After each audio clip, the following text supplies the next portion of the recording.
Mr. President, this morning in a Truth Social post, you used the words Vladimir, stop. That seemed like a slightly different message, a personal message. What is your level of frustration with President Putin? I didn't like last night. I wasn't happy with it. And we're in the midst of talking peace, and missiles were fired. And I was not happy with it. That's what I meant, and that's, you know, what it is.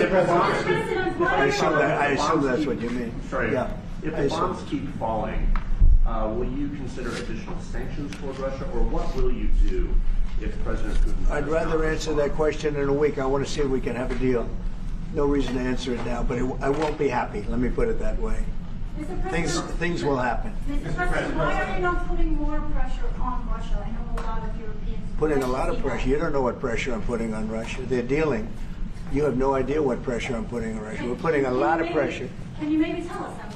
We're putting a lot of pressure on Russia, and Russia knows that, and some people that are close to it know, or he wouldn't be talking right now.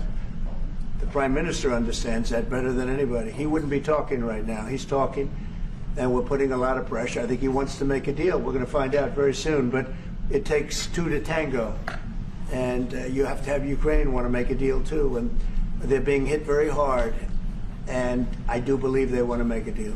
What concessions, Mr. President, and to your national security team, what concessions has Russia offered up thus far to get to the point where you're closer to peace?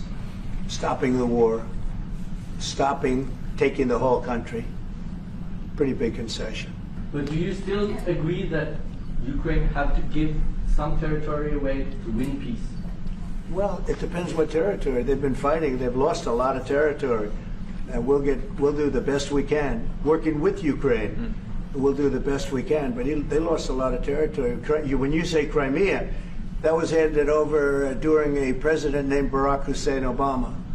That had nothing to do with me, Crimea. That was 11 years ago with Obama. And they made a decision. There wasn't a bullet fired. There was no fighting. There was no anything. They just handed it over. Now they say, well, can you get it back? I think that's going to be a very difficult thing to do. That was given by Barack Obama when he was president, not by Donald Trump. Thank you.